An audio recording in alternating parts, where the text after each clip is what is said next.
Now, isn't that a lovely graph? It just goes up for the whole of time. Well, there's a couple of little downs there and there, but other than that, it just goes up. But I'm going to be controversial here. This video is why you shouldn't invest in the S&P 500. Now, I've got 4 reasons for that.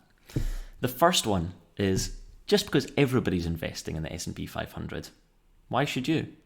You don't have to be a sheep and follow the crowd. During the pandemic, everybody was spending time at home, spending time online and watching videos. And a lot of people got interested in personal finance. And during that time, the S&P 500 absolutely flew. You can see this since the pandemic, it has absolutely shot up. And that's because people were watching videos, and in every single video, the person, whoever's giving you the advice, says invest in the S&P 500.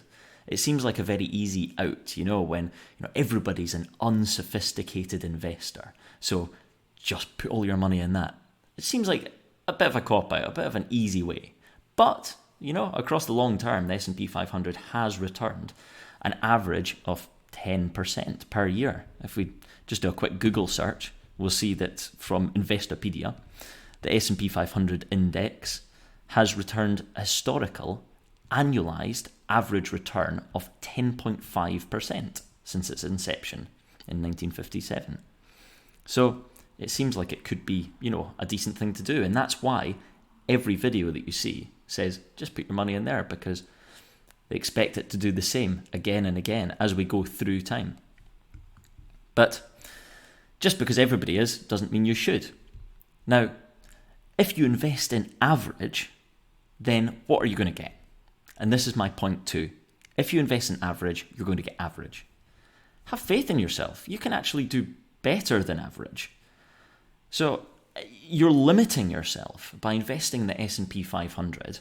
You will get 10% a year, and that's it.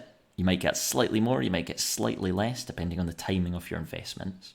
If you put a big chunk in one time ever, you might not get the average. It depends on how long you hold it.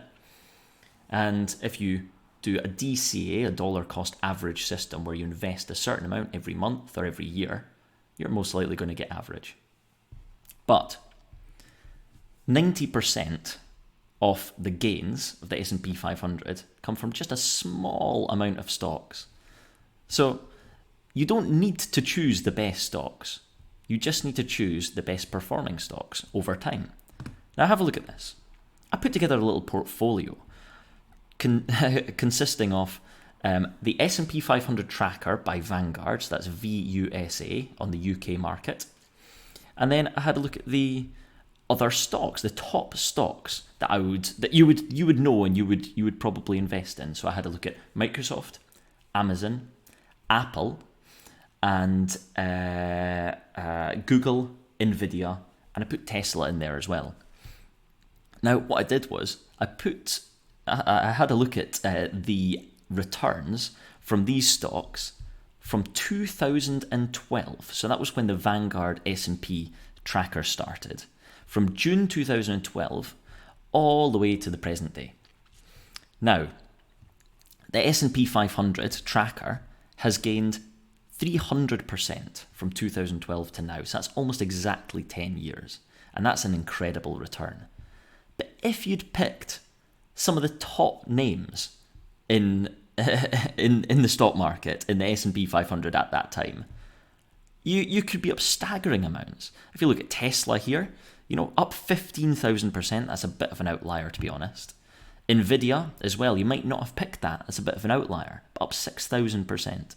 Microsoft, Apple, Amazon, and Google, you probably would have picked. They're big companies, they're going to do well.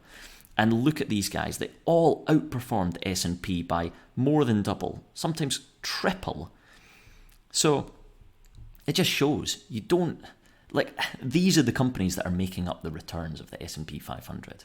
And so you don't need to pick, really random companies. I mean, let's have a look. So I looked up a little article here on CNBC showing the top risers of 2019, okay? In the middle of the period of time we were analysing. Now, if we look at the companies that performed the best, right, we've got AMD, Advanced Micro Devices, of course, is a chip maker, right? Lam Research, I've never heard of them before. Target, yeah, a retailer. They obviously have done well in 2019. Chipotle, okay, I've never really heard of these guys either, but look, you don't need to pick these guys. You just need to pick the best performers over time. So you can see that our gain from the 1st of June 2012, we would have started at £374 had we bought one share of each. And now we would be up to £5,000. But if we'd invest in the S&P tracker, we would only be at 1,000. So we made 5 times more money by investing in the top stocks. So it just shows you don't just need to, if you've got the confidence, just pick the stocks that you think are going to perform well, because you could well outperform the S&P 500. And what's the worst that can happen? You do a little bit under, or you're going to be average. The last point I wanted to make was that the Shiller PE ratio is absolutely sky high at the moment. So you might have heard of the Shiller PE. Now, the Shiller PE is, let's just go down here for the definition. The Shiller PE is the price-earnings ratio based on the average inflation-adjusted earnings from the previous 10 years, known as the CAPE ratio. So that's the earnings of the company, the profits of the company, essentially, of the companies making up the S&P 500 for the last 10 years, the average return, adjusted for inflation. Now, if we have a look at this Shiller PE graph, you might have looked at it before, maybe not, but what it means is it kind of gives an average of whether the companies are overvalued or not, and therefore whether the S&P 500 is overvalued. And you can see that it kind of reaches peaks now and again. And as we kind of get above kind of 30, a PE of 30, we sometimes have a bit of a crash. And the Shiller PE currently is at 32.46. And if we scroll back down again, we can see that the average is round about 16 to 17.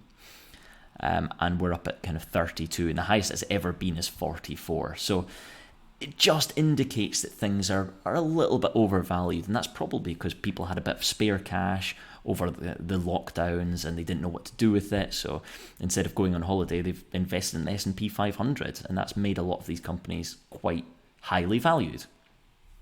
So there's just 4 of my own points as to why investing in the S&P 500 tracker isn't the be-all and end-all. I'm not saying it's a bad investment by any means. In fact, it's a good investment. But just gives you some food for thought as to why you don't always have to go with the crowd, why you don't always have to follow the sheep. So if you like this video, give a like and a subscribe down below. I'll put links to all of these websites here down below in the comments in case you want to check them out for yourself. I suggest you do. And let me know what you think in the comments, whether you think I am talking absolute rubbish or whether you think there's some merit in those reasons. So I look forward to seeing you in the next video, and have a great day.